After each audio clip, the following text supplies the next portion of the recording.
नमस्कार. मी प्राध्यापक दिलीप भुनमुळे, मराठी विषयाचा प्राध्यापक आहे. महात्मा गांधी महाविद्यालय आरमोरी येथे मागील 25 वर्षापासून मी मराठी विषय शिकवतो. या मराठी विषय शिकवताना महाराष्ट्र आणि मराठी भाषा याचा अन्योन्य असा संबंध आहे. किंबहुना जे मराठी बोलतात ते महाराष्ट्रीय असं समीकरण आहे आणि महाराष्ट्रामध्ये राहणारा व्यक्ती तो मराठी भाषिक असतो असंही सुद्धा समीकरण आहे. यावरून आपल्याला महाराष्ट्रामध्ये राहणारा मराठी भाषिक व्यक्ती यानंतर मात्र अमराठी लोक हे महाराष्ट्राच्या बाहेरून कर्नाटक किंवा तिच्या सीमांत प्रांतातून तिथे स्थानांतरित झालेले आपल्याला दिसतील. काही मध्य प्रदेशातून आलेले दिसतील, काही केरळमधून तर काही आंध्र प्रदेशातून, अशा सीमांत भागातून आपल्याला स्थलांतरित झालेले महाराष्ट्रामध्ये जरी वेगवेगळ्या प्रांतातील जरी असले तरी प्रामुख्याने महाराष्ट्रामध्ये मराठी भाषा ही बोलली जाते आणि वेगवेगळ्या प्रदेशातून आलेले लोक सुद्धा त्यांनी येथील मराठी आत्मसात करून त्यांनी सुद्धा चांगल्या प्रकारे मराठीचा वापरायला सुरुवात केलेला आहे. किंबहुना आज सर्वच प्रांतामध्ये महाराष्ट्राच्या सर्वच भागामध्ये मराठी विविध प्रकारे बोलली जाते. महाराष्ट्राच्या काही भागात म्हणजे कोकण आहे, मराठवाडा आहे, विदर्भ आहे, खानदेश आहे, अशा विविध भागामध्ये सुद्धा मोठ्या प्रमाणामध्ये इथे मराठी लोकच बोलतात आणि महाराष्ट्राची संस्कृती ही मराठी संस्कृती आहे. अशा या मराठी संस्कृतीमध्ये आपण बघतोय की महाराष्ट्र हे नाव महाराष्ट्राला कसे मिळालं असावं. ज्याप्रमाणे गुजरात हे नाव जे आहे तर तिथे गुर्जर लोक राहत होते म्हणून त्या प्रदेशाला गुजरात हे नाव मिळालं. गुर्जर लोकांचं स्थान हे गुजरात. ज्या ठिकाणी राजे किंवा राजपूत लोक राहत होते अशा स्थानांना मात्र राजस्थान हे नाव मिळालेलं आहे. अगदी अशाच प्रकारे नाव महाराष्ट्राचं सुद्धा मिळालं तर नसावं ना, असाही आपल्याला अभ्यास केल्यानंतर शोध लागतो. तेव्हा महाराष्ट्र नावाचे जे उल्लेख आहेत हे आपल्याला वेगवेगळ्या ग्रंथामधून, वेगवेगळ्या शिलालेखांमधून किंवा वेगवेगळ्या पुराव्यातून आपल्याला पाहायला मिळतात. याशिवाय महाराष्ट्राचा उल्लेख पुराण, वाङ्मय, महाभारत या ठिकाणी सुद्धा आपल्याला पाहायला मिळतो. तर पहिला उल्लेख महाराष्ट्र या नावाचा जो सापडतो तो आज उपलब्ध पुराव्यानुसार सागर जिल्हा मध्य प्रदेशामध्ये आहे आणि तिथे एरन हा जो गाव आहे, जिल्हा सागर मध्य प्रदेश, त्यामध्ये इसवी सनाच्या 365 मध्ये पहिला उल्लेख मिळालेला आहे. त्या शिलालेखामध्ये मात्र असं लिहिलेलं आहे की भाग्य रस विक्रयना पण्यस्त्री कन्यका महाराष्ट्र ये जना निवसंती असा उल्लेख तिथे आढळतो. याशिवाय महाराष्ट्र नावाचा पुराणानुसार जर उल्लेख जर पाहिला तर मात्र वायुपुराण नावाचं पुराण आहे आणि वायुपुराणानुसार महाराष्ट्राला दक्षिणापथ किंवा दंडकारण्य असं सुद्धा म्हटलं जातं. म्हणजे जुनं नाव महाराष्ट्राचं दंडकारण्य. महाभारतामध्ये जर आपण जर पाहिलं तर महाभारतामध्ये सुद्धा महाराष्ट्राचा उल्लेख आहे आणि महाराष्ट्राच्या उल्लेखामध्ये नरराष्ट्र असं नाव या महाराष्ट्राला मिळाले आहे. प्राच्यविद्या संशोधक डॉक्टर राघव भांडारकर यांनी मात्र महाराष्ट्र या नावावरून महाराष्ट्र हे नाव बनलेले असावे अशी उत्पत्ती महाराष्ट्र नावाची त्यांनी मांडलेली आहे. कारण डॉक्टर भांडारकर यांच्या मतानुसार राष्ट्र हा शब्द विशिष्ट समाज सुचवणारा आहे. तो देशवाचक तर मुळीच नाही. उलट मूळ शब्द रट्ट किंवा रठ्ठ आहे. यावरून महाराष्ट्र या शब्दाचे संस्कृतीकरण होऊन महाराष्ट्र हा शब्द बनलेला असावा असं सुद्धा म्हटलं जाते.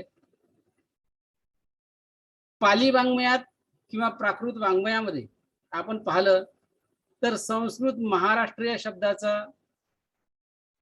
प्राकृत नाव महाराष्ट्र असं होतो आणि त्यामुळे महाराष्ट्र म्हणजेच जुनं नाव महाराष्ट्र असावं असा सुद्धा आपल्याला ग्रंथिक उल्लेख मिळतो.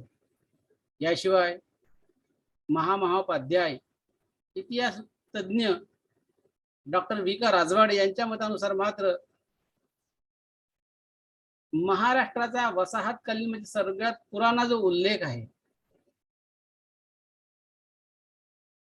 तो देशवाचक नाही,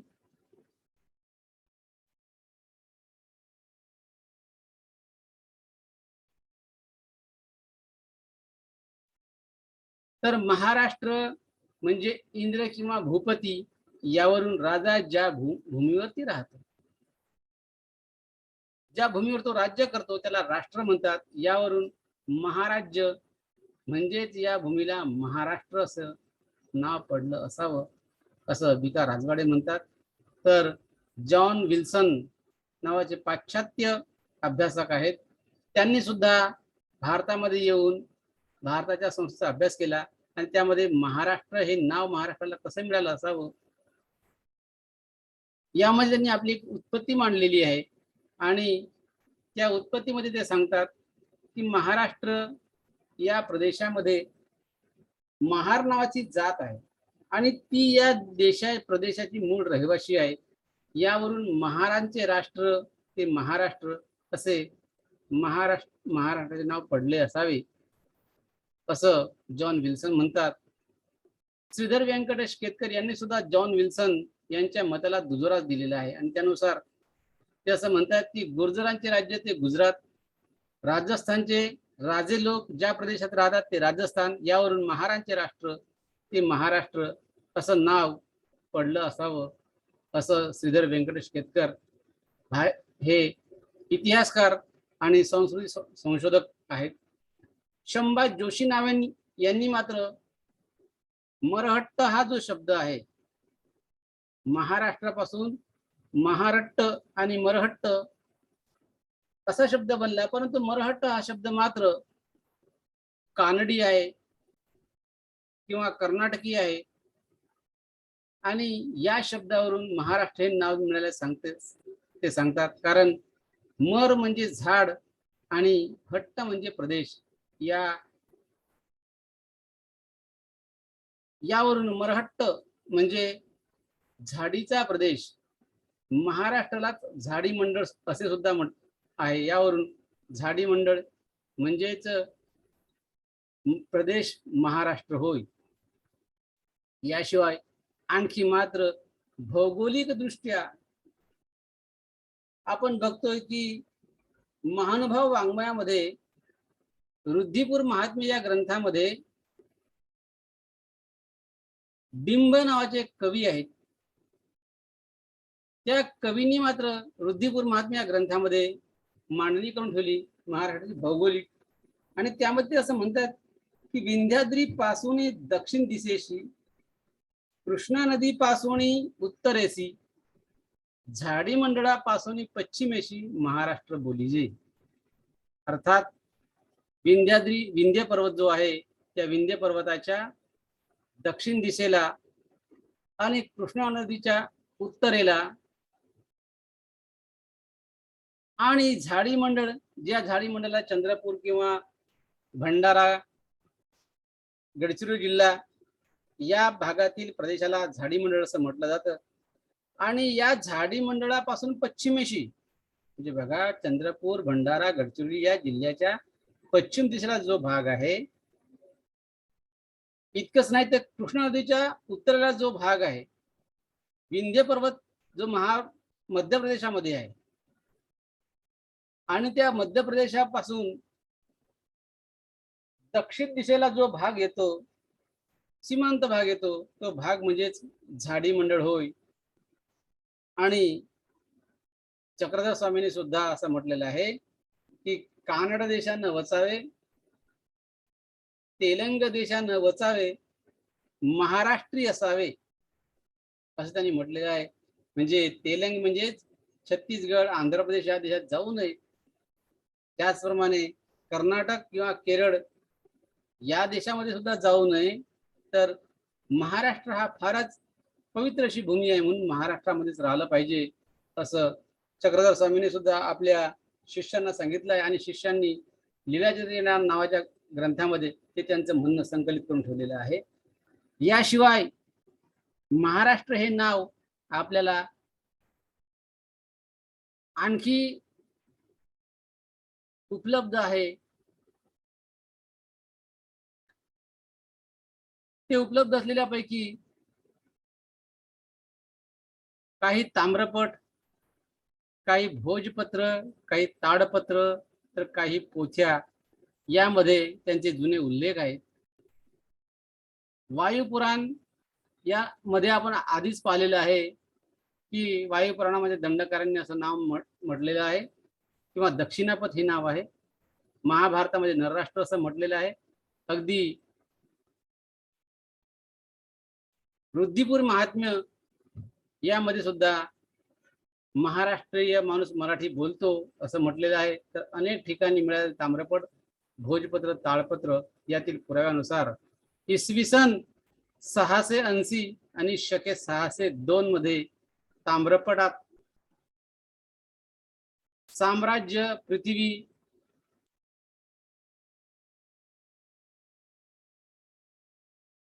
इत्यादी शिलालेखातील शब्द सापडतात. त्यापैकी काही शिलालेखातील उल्लेखामध्ये महाराष्ट्राचे नामनिदान असल्याचे सुचवले आहे. महाराष्ट्र शब्दाचा उल्लेख वराहमिहीर याने जो इसवी सनाच्या 505 मध्ये जो बृहत्संहिता नावाचा ग्रंथ लिहिला, त्या बृहत्संहिता नावाच्या ग्रंथातील 10व्या अध्यायामध्ये मात्र महाराष्ट्र या नावाचा किंवा महाराष्ट्रीय शब्दाचा उल्लेख आपल्याला पाहायला मिळतो. याशिवाय आणखी तिसरा उल्लेख असा आहे की भटोत्पालाने जो बृहत्संहिता नावाचा टीका ग्रंथ लिहिला, त्या भटोत्पालाच्या टीका ग्रंथामध्ये म्हणजे बृहत्संहिता या ग्रंथामध्ये महाराष्ट्राचा प्रदेशवाचक उल्लेख आल्याचं आपल्याला पाहायला मिळते. याशिवाय प्राचीन उल्लेखापैकी एक भाषाविद, संस्कृत भाषाविद दंडी नावाचा एक अभ्यासक आहे, संस्कृत पंडित आहे. त्यांनी काव्यादर्श नावाचा एक ग्रंथ लिहिलेला आहे, संस्कृत ग्रंथ लिहिलेला आहे. या ग्रंथात महाराष्ट्रीय व महाराष्ट्रीय शब्दांचा उल्लेख केलेला आहे. जैन मुनी संवादगत याने बृहत्कल्प नावाचा ग्रंथ लिहिला आणि या ग्रंथात सुद्धा महाराष्ट्राचा उल्लेख आपल्याला पाहायला मिळतो. त्याशिवाय आणखी आपण जर पाहिलं तर महाराष्ट्रामध्ये बौद्ध धर्माचा एक ग्रंथ आहे महावंश. हा महावंश ग्रंथ श्रीलंकेचा राष्ट्रीय धर्मग्रंथ म्हणून मान्यता पावलेला आहे. आणि या ग्रंथामध्ये सुद्धा महाराष्ट्राचा मरहट्ट असा उल्लेख आल्याचे आपल्याला स्पष्ट होते. आपण जर पाहिलं तर महाराष्ट्राचा असे विविध ठिकाणी म्हणजे शिलालेखाच्या माध्यमातून, प्राचीन ग्रंथाच्या माध्यमातून किंवा अर्वाचीन आणि मध्ययुगीन कालखंडातील ग्रंथाच्या माध्यमातून, लेखक, कवी, संतांच्या माध्यमातून मात्र महाराष्ट्राचा उल्लेख आपल्याला पाहायला मिळतो. 12व्या शतकामध्ये मात्र इये मराठ्याची ये नगरी, ब्रह्मविद्येचा सुकाळू करी असा जेव्हा उल्लेख आलेला आहे आपल्या, तेव्हा मराठीच्या नगरामध्ये म्हणजेच महाराष्ट्राच्या नगरामध्येच ब्रह्मविद्या आपण मुबलक प्रमाणे आणून पोचवावी असं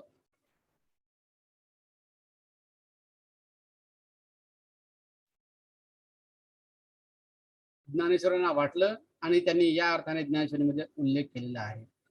याशिवाय प्राचीन मराठी शिलालेखामध्ये कुठे कुठे मराठी भाषेचे उल्लेख आपल्याला पाहायला मिळतात किंवा महाराष्ट्र नावाचे जे उल्लेख पाहायला मिळतात ते आपण बघूया. सगळ्यात जुना म्हणून आज मान्यता प्राप्त असलेला श्रवण बेळगोळ हा केरळ आणि महाराष्ट्र या भूमीवरती सीमेवरती असलेला जो बेळगाव जिल्हा आहे, शहर आहे जिल्ह्याचं, तर त्या ठिकाणी श्रवण बेळगोळ नावाचा जैन मुनी गोमटेश्वर यांचा पुतळा उभारलेला आहे आणि त्या पुतळ्याच्या खाली जो भराव असतो किंवा ज्याला फाउंडेशन किंवा त्याला पाया म्हणतात, त्याला चबुतरा म्हणतात. तर या चबुत्र्यावर उभा असलेल्या गोमटेश्वराचा पुतळा महामुनी जैन इसवी सन 983 मध्ये हा उल्लेख मिळतो आणि यावरून आपल्याला असं लक्षात येते की महाराष्ट्राचे उल्लेख केवळ हे 100-200 वर्षातले नसतील, तर ते हजारो वर्षाच्या पूर्वीचे आहेत. दुसरा शिलालेख आपण पाहतो महाराष्ट्र नावाचा, तो पाटण येथील आहे. यामध्ये मात्र हा शिलालेख चांगदेवाने खोदविला असं सुद्धा म्हटलं जाते. अंबेजोगाईचा शिलालेख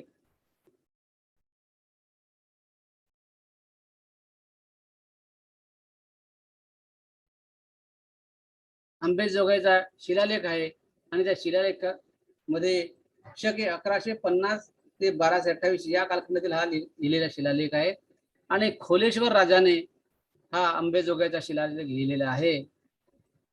आणि या शिलालेखामध्ये मराठी भाषेचा उल्लेख आपल्याला प्रारंभी पाहायला मिळतो. याशिवाय हाच मराठी भाषेचा उल्लेख 84ची शिळा म्हणून प्रसिद्ध आहे. या शिलालेखात अनेक मराठी शब्द आलेले आहेत. आणखी ग्रांथिक उल्लेख म्हणजे सन 1929 मध्ये राजमती प्रबोध नावाचं एक नाटक लिहिलं गेलेलं आहे आणि या नाटकातील सन 1128 साली लिहिले गेलेले मराठी शब्द दिसतात. अलिखित वाङ्मयात कहाणी, स्त्रीगीते, लोकगीते, पत्रव्यवहार, वैद्यकीय ग्रंथ या ठिकाणी मराठी भाषेचे आणि महाराष्ट्राचे जुने उल्लेख आपल्याला पाहायला मिळतात. तर प्राचीन मराठी भाषेचे उल्लेख कुठे कुठे आहे याचा अभ्यास केल्यानंतर मात्र सगळ्यात जुना लेख याही पूर्वीचा अक्षीचा शिलालेख 6व्या शतकातला आहे असं म्हटलं जाते. अक्षी ही रत्नागिरी जिल्ह्यातील एक गाव आहे, खेडगाव. त्यामध्ये सापडलेला जो शिलालेख आहे अर्थात तो गौतम बुद्धाचा शिलालेख आहे. माफ करा, सगळ्यात जुना शिलालेख हा गोमटेश्वराचा आहे. श्रवण बेळगोळ येथे जो पुतळा उभारलेला आहे त्या पुतळ्याच्या खाली जो चबुतरा आहे, ज्या चबुत्र्यावर तो पुतळा उभारलेला आहे, त्या पुतळ्या खालच्या चबुत्र्यावरती किंवा त्याला आपण फाउंडेशन म्हणतो, तर त्या चबुत्र्यावर मात्र एक शिलालेख लिहिलेला आहे. हा पहिला मराठीचा शिलालेख होय आणि इसवी सन 983 मध्ये हा मराठीचा शिलालेख लिहिला गेलेला आपल्याला पाहायला मिळतो. म्हणजे याचाच अर्थ की या सुमारे 1200-1300 वर्षापासून मराठी भाषा निर्माण झालेली आहे असा आपण ग्रांथिक आणि शिलालेखातील उल्लेखावरून अंदाज किंवा निष्कर्ष काढू शकतो, अंदाज बांधू शकतो किंवा निष्कर्ष काढू शकतो. शके 1950 ते 1228 या कालखंडानुसार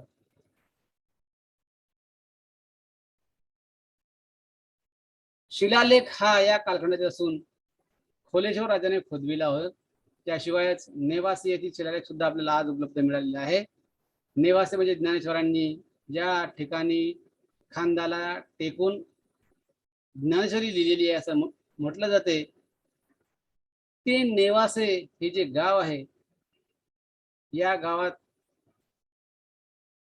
ज्ञानेश्वरांनी त्यांच्या बाजूलाच हेमाडपंथी देऊळ आहे, तिथे मराठी भाषेच्या उल्लेखाचा शिलालेख मिळालेला आहे असं आपल्याला पाहायला मिळते.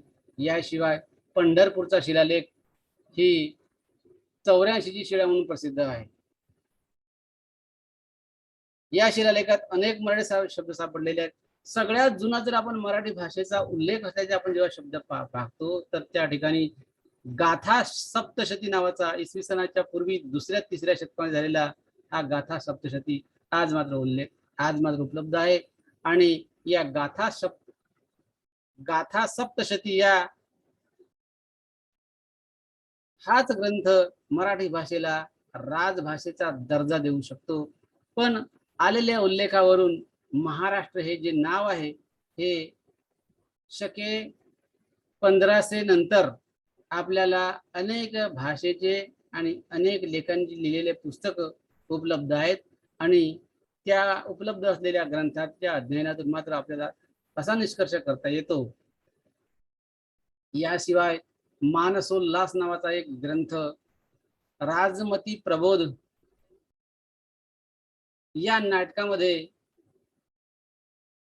1929 ला राजमती प्रबोध नाही, माफ करा, मानसोल्लास हा 1929 ला आणि राजमती प्रबोध हा ग्रंथ 1928 साली लिहिला गेलेला आहे. मराठी शब्द असे त्या ग्रंथामध्ये मात्र तुटक तुटक मराठी शब्द दिसतात. आणि हा जो काळ आहे मराठी भाषेच्या निर्मितीचा काळ आहे असं आपल्याला म्हणता येते. आणि यावरून वैद्यकीय ग्रंथ, पत्रव्यवहार, लोकगीते, कहाण्या, स्त्रीगीते अशा अलिखित किंवा बोली वाङ्मयामध्ये तर महाराष्ट्राचा नाव उल्लेख मिळतोच. परंतु याशिवाय रामायण आहे, महाभारत आहे, आणखी जैन मुनी आहेत, बौद्ध ग्रंथ आहेत, या इत्यादी अनेक ग्रंथांमधून मात्र महाराष्ट्र या नावाचा उल्लेख आपल्याला पाहायला मिळतो. महाराष्ट्रामध्ये आज 6 विभाग आहेत. त्या 6 विभागापैकी मराठवाडा, विदर्भ, कोकण, खानदेश अशा अनेक विभागां मिळून मात्र हा महाराष्ट्र 6 प्रांतांचा किंवा 6 प्रशासकीय विभाग पडलेला हा महाराष्ट्र आपल्याला पाहायला मिळतो. या महाराष्ट्राच्याच उत्तर दिशेला विंध्य पर्वत आहे. या महाराष्ट्राच्याच दक्षिण दिशेला कृष्णा नदी आहे जी नाशिककडून उगम पावते. या महाराष्ट्राच्याच पूर्व दिशेला भंडारा आणि गडचिरोली, चंद्रपूर हे जिल्हे आहेत. आणि या महाराष्ट्राच्या बाजूला अरबी समुद्र आहे पश्चिम दिशेला. पश्चिम दिशेने ती जवळपास 1200-1300 किलोमीटरची जी सीमा आहे ती समुद्र किनाऱ्याला लागून असलेली आहे असं आपल्याला म्हणता येते. यावरून मराठी भाषा ही इसवी सनाच्या 5व्या-6व्या शतकापासून निर्माण होण्याचं सुरू झालं तर 9व्या शतकामध्ये 10व्या शतकामध्ये मराठी भाषा पूर्णपणे विकसित झाल्याचं आपल्याला पाहायला मिळते.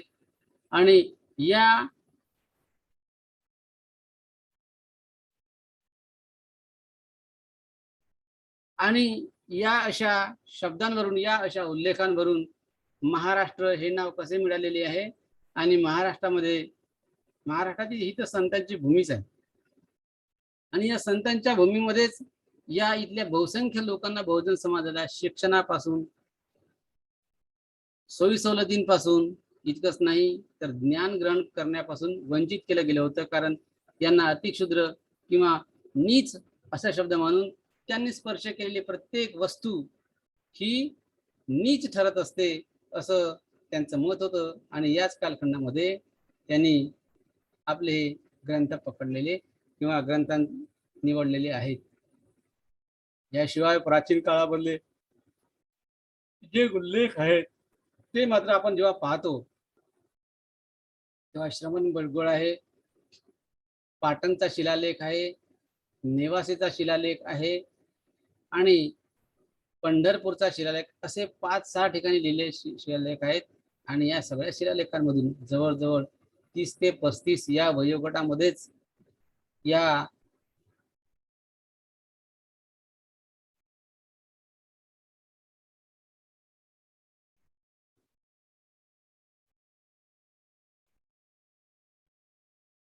अभ्यासकांना इथे स्थान आहे असं आपल्याला म्हणता येते. यावरून प्राचीन मराठी भाषेचे असलेले उल्लेख आणि महाराष्ट्राचं नाव आणि महाराष्ट्रामध्ये असलेले मराठी बोलणारे लोक यांचा अशा प्रकारे आपण महाराष्ट्र नावाचा आणि मराठी भाषा नावाचा उल्लेख केलेला आहे. धन्यवाद.